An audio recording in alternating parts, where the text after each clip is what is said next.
Hello friends, welcome to Riyas kitchen vibes. ഇന്ന് ഞാനിവിടെ തയ്യാറാക്കാൻ പോകുന്നത് ഒരു കസ്റ്റേർഡ് മിൽക്ക് ഷേക്കാണ്. കുറച്ച് ഫ്രൂട്ട്സ് കൂടൊക്കെ ഇട്ടിട്ട് നല്ല റിച്ച് ആയിട്ടുള്ള ഒരു മിൽക്ക് ഷേക്ക്. അപ്പോൾ ഇതെങ്ങനെയാണ് തയ്യാറാക്കിയെടുക്കുന്നത് നോക്കാം. ഇപ്പം ഞാനിവിടെ ഒരു പാൻ വെച്ച് കൊടുത്തിട്ടുണ്ട്. ഇതിലേക്ക് 2 കപ്പ് പാൽ ഒഴിച്ചു കൊടുക്കാം.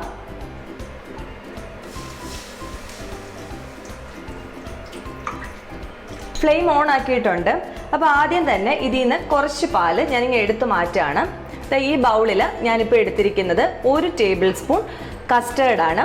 ഇതിലേക്ക് കുറച്ച് പാല് ചേർത്ത് കൊടുക്കാം.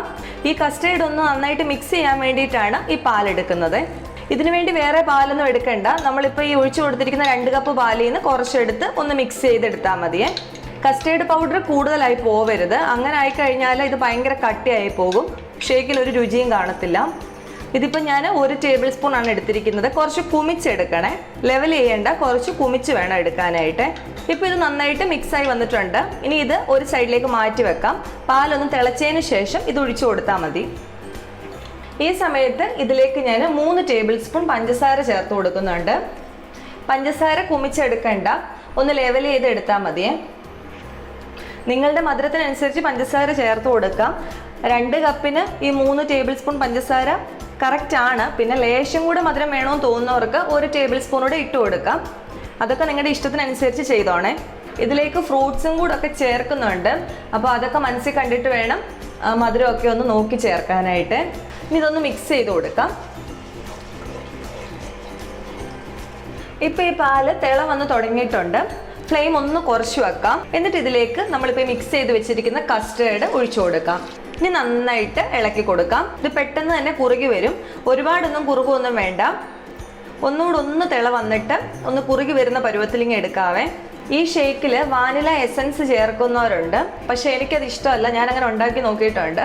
അപ്പോൾ എനിക്ക് ആ ഒരു സ്മെല്ലോ ആ ടേസ്റ്റും ഒന്നും അത്ര അങ്ങോട്ട് ഇഷ്ടപ്പെട്ടിട്ടില്ല. അതുകൊണ്ടാണ് ഞാനിതിൽ വാനില എസൻസ് ചേർക്കാത്തത്.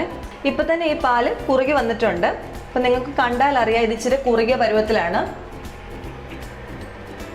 ഇതിലിനി ഒന്ന് തിള വന്ന് തുടങ്ങിയാൽ അപ്പം തന്നെ ഓഫ് ചെയ്യണം. എന്നിട്ട് വേറൊരു പാത്രത്തിലേക്ക് ഇത് മാറ്റിയിട്ട് ഈ ചൂടൊന്ന് പോകാനായിട്ട് വെക്കണം.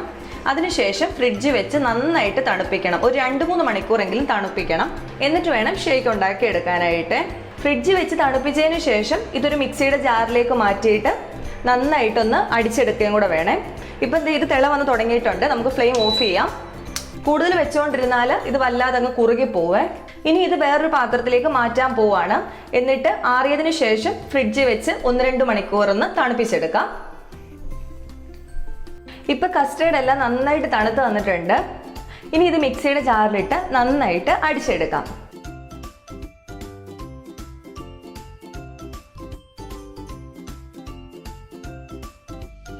ഞാനിവിടെ കുറച്ച് ഫ്രൂട്ട്സ് ഒക്കെ ഒന്ന് അരിഞ്ഞു വെച്ചിട്ടുണ്ട്. ഇവിടെ ഞാൻ എടുത്തേക്കുന്ന പോമഗ്രാനൈറ്റ് ഉണ്ട്, പിന്നെ ആപ്പിൾ അരിഞ്ഞു വെച്ചിട്ടുണ്ട്, അതുപോലെ മുന്തിരിയുണ്ട്, ഈന്തപ്പഴം, വാൾനട്ട്, കാഷ്യൂനട്ട്, പിസ്ത, ഇത്രയാണ് എടുത്തിരിക്കുന്നത്. സാധാരണ ഇതിലങ്ങനെ ഫ്രൂട്ട്സ് ഒന്നും ഇടാറില്ല, നട്ട്സ് മാത്രം ഇട്ട് ഡെക്കറേറ്റ് ചെയ്തെടുക്കുകയാണ് ചെയ്യുന്നത്. പക്ഷേ ഞാൻ കുറച്ച് റിച്ച് ആയിട്ട് ചെയ്യാൻ വേണ്ടിയിട്ടാണ് ഫ്രൂട്ട്സും കൂടെ എടുത്തേക്കുന്നത്. ഇപ്പം നിങ്ങളുടെ ഈ ഫ്രൂട്ട്സ് ഒന്നും ഇല്ലെങ്കിൽ കുഴപ്പമില്ല.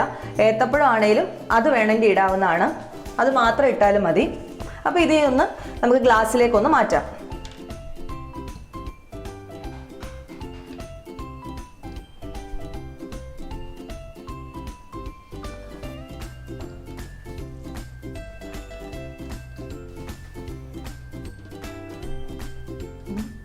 ഇനി ഇതിലേക്ക് അടിച്ചു വെച്ചിരിക്കുന്ന ഷേക്ക് ഒഴിച്ചു കൊടുക്കാം.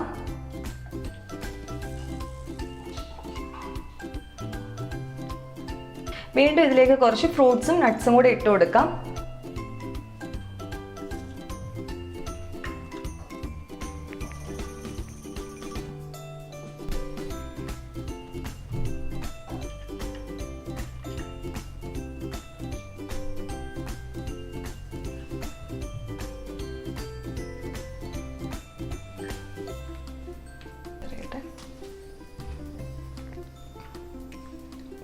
ഇപ്പോൾ അടിപൊളിയായിട്ടുള്ള കസ്റ്റേർഡ് മിൽക്ക് ഷേക്ക് ആയിട്ടുണ്ട്.